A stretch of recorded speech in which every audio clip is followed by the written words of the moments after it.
to the women's championship, the WWF Women's Championship for with Alundra Blaze and Leilani Kai. Um, these were two. I call them pioneers for WWF Women's Wrestling because a lot of times Kai was in WrestleMania 1. exactly And is the champion. like you didn't see a lot of women's action, and it wasn't like it was It's the first time women have been involved in a WrestleMania as competing since WrestleMania 1. right. With Fabulous Moolah. You know what I mean? And it's like okay. What they were able to do for what they were given, I thought was really well. Like I said, you don't see much of a change nowadays. They stood on 3-minute, 2-minute matches, and I think it doesn't have anything to do with women's wrestling not being where it is. Just at the time, you got to do the best with what you work with. You got to work with what you got. And like I said, for these women, London Blaze, eventually goes on to WCW and do what she did, and Leilani Kai, and then like I said, and even the Fabulous Moolah, like I said, I think the 90s DVD task goes, you don't see a lot of women's wrestling, but 90% of the time you saw the Fabulous Moolah involved in one of these matches. Yeah. But I can say the same thing for Alundra Blaze and Leilani Kai. Yeah. Moving on to the Men on a Mission with Mabel and Mo, with Oscar defeating the Quebecers, Jacques and Pierre. Count out. Yeah, it's not. No, this is another reason why I'm not discussing this right now because of these guys. Right. Moving on to Yokozuna, though, one of my favorites, all-time favorites. Shouts out to the Anoa'i Wrestling Dynasty. Can you say that? Anoa'i. Anoa'i Dynasty. He never gets that right. It's like I just had it right. Anoa'i. Anoa'i. There you go. I don't know why I gotta say it twice. Sorry, family. Always a pleasure. Always a huge fan of Yokozuna. Anything that he did, he was he was massive. Not necessarily as far as his girth and size, but what he represented in the ring. Anytime you got in the ring, okay, what is this guy going to do? He was so agile. It was good because this was the first match with Lex Luger. Because of, the whole Brett and Luger situation. This was the first championship match. Yeah. With Luger and it was not. And Mr. Perfect, the special referee. Naturally, the man who the trigger. Luger defeated in an unworthy way a year ago at WrestleMania 9. So, oh boy, it's so many stories in this match alone. And I think that's the best part about it. What I like about this WrestleMania. We were talking about WrestleMania 15 on the previous show, where you had like this almost company-wide storyline where everything was embedded into one.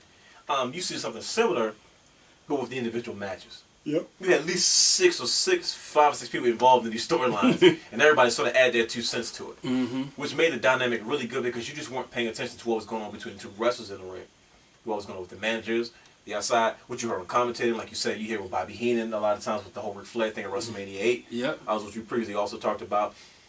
It keeps you entertained to a point where you're looking everywhere. You're not just looking at one. Okay, Yokozuna and Luke. No, you're looking at everything because you look at so many different factors that's going to play into the actual finish of the match. Right. Which is what I think is a lost art somewhat. You see it every once in a while. Yeah. Like you see it at the WrestleMania 23 match I was talking about with the hair versus hair match, where Umaga and Blacklist were beefing, but you also had McMahon and Donald Trump. Beefing, but then you also have Stone Cold with his 2 cents, still beefing with McMahon. These type of things, you see him in special occasions, which is very appropriate for WrestleManias, of course. Even with celebrities getting involved nowadays, with Snooki being involved, with Trish Stratus and those type of things. So it lived up to its WrestleMania reputation, right? Which is what I enjoy the most because, like I said, it's not just straight wrestling. You got to give everybody a little something. Even if you're watching wrestling, it gives you something to think about, something to watch out for, something to look forward to. Yep. So that's why I enjoyed it the most. And like I said, and it's not just the first one because it also happened again later on with Yokozuna and Brett. Moving on to Earthquake defeating Atom Bomb. There's a reason that match was 32 seconds, and there's a reason that match won't get 32 seconds of my time. Moving on. The second shortest match to what will later be broken between Chavo and Kane. WrestleMania 24. Thank you, Mr. Management, for that brief tidbit. Moving on. Woo! Now this is the match. This is primarily why this is my number 4. 4 Horsemen 4. WrestleMania greatest WrestleMania of all time, and my favorite one, I'll say, because it was the bad guy, Razor Ramon, Scott Hall, and the Heartbreak Kid, Shawn Michaels. That was great illustration. Thank you. That was great. That was great. That match in itself there's no need to really go into deep crevices. That match has been analyzed like 130 million times. That bogus bout of Razor Ramon's versus the real bout of mine. The story was great. Like this is my mark-out moment. You know what I'm saying? That's a match you can. I don't care how many times you analyze it, look at it, and break it down. I can still enjoy it as a match.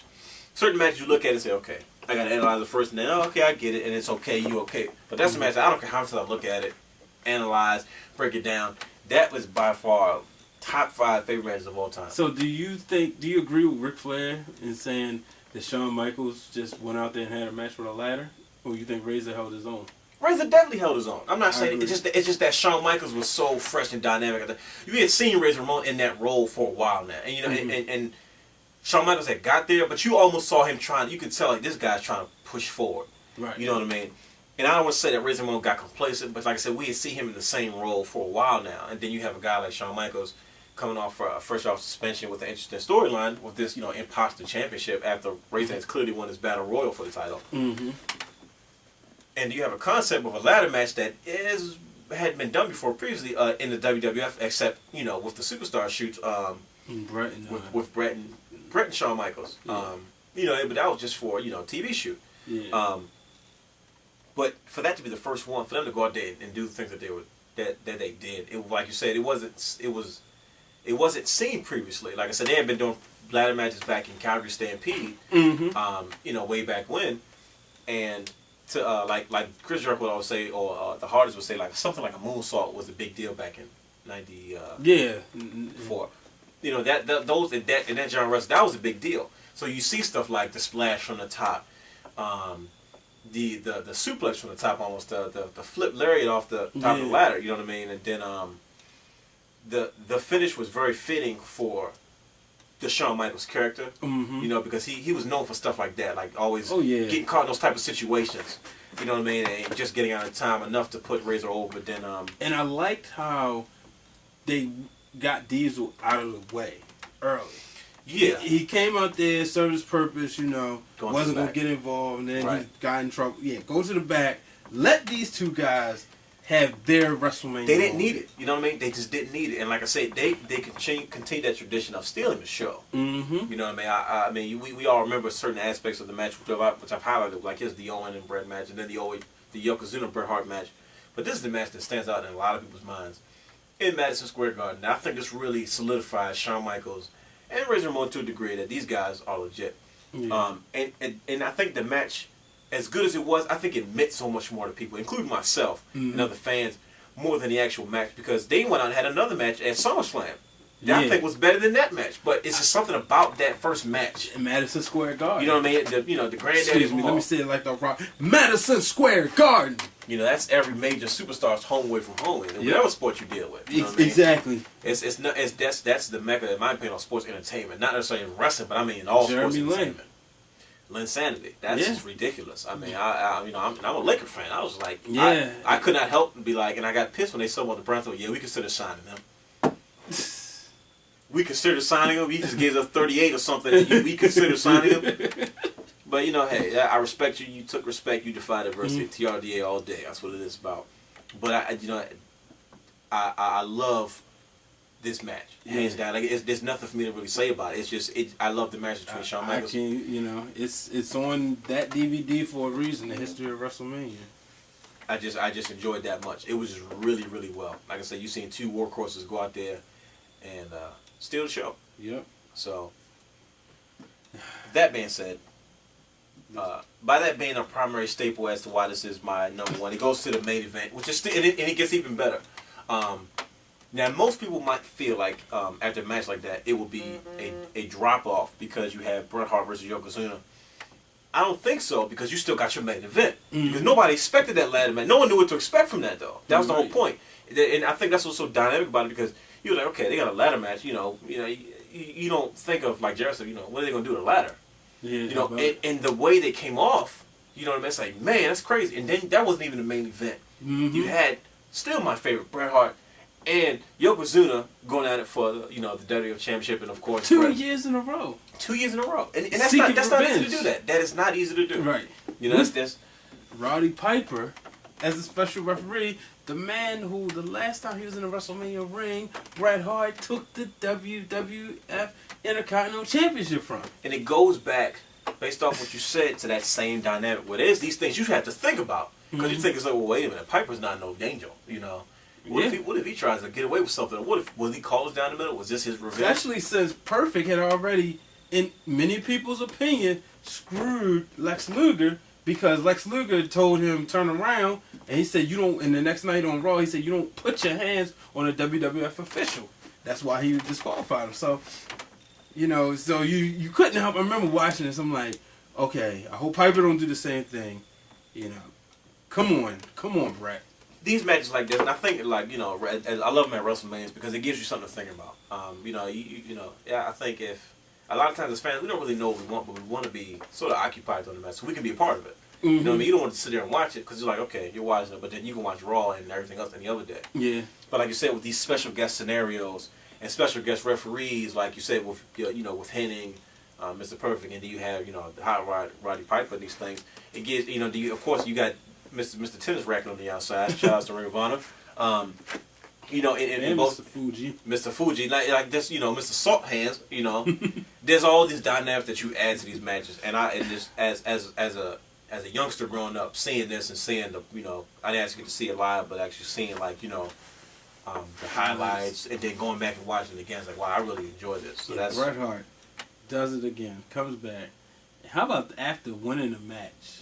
You know, all the superstars came out there and they celebrated. It's like that was a pure American celebration. Yep. As Canadian as Bret Hart may be. Technically still American, just not United States of America. That is true. It's North America. Yeah. See, this is why he's Mr. Main Event. Hey, you know, because his mind is always going. That's main event. All the way to the bank. Well, how about, you know, then Owen Hart coming out there as the jealous little brother with, like... And do you see Gerald Rowe, like, you know, you Macho Man, like, come in, what's up? And he's sitting there like, man, I beat you earlier. And you still, they're still celebrating you. Yep. It's like the story goes on. Mm-hmm. I loved it. That is, ladies and gentlemen, why that was my number 4 favorite WrestleMania and our top 5 WrestleMania countdown here in the Wrestling Wrealm. Woo! We done went over 4 WrestleManias between the two of us. Naturally. And we still got 6 more to go. Get with it! I don't know why I just said that. Yeah, it's cool.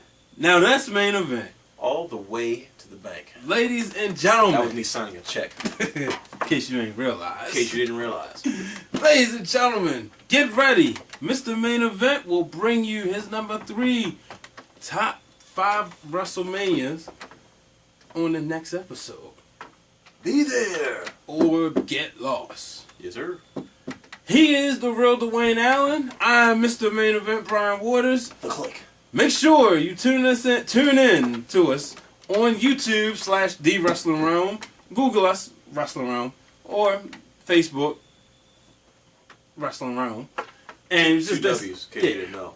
Yeah, just pretty simple. So, you know, become a part of the show, become a part of the family. Like I said before, it gets heated in the group pages. Oh, yeah. You think you know wrestling? Go in there. Yeah. And if you don't know, he will bang on you. I tend to do that from time to time. Yeah. We regulate the realm, just to let you know. Most definitely. No stupidness and Marxism. Is that a word? No, I don't know. We make it a word. It's our show. All right. Ladies and gentlemen, make sure you tune in to Perfect Plex Talk Radio every Monday night after Raw, 11:30 on Blog Talk Radio. Just Google Perfect Plex. You'll find it. That's simple. A part of this great network we have of wrestling. Just wrestling and so much more other stuff coming soon. I don't think we're ready to share that information. Nah, see, we was about to, but we changed our minds. So we just going to wait for a little bit because then you guys going to be asking us questions like, when is that? So we just, you know, we're going to leave it at that. But, oh, yeah, we have plenty in store for you guys. We know it's been a while, but we're definitely working. We're definitely grinding. And trust us, it's only going to get bigger and better, so you better get with it. Okay.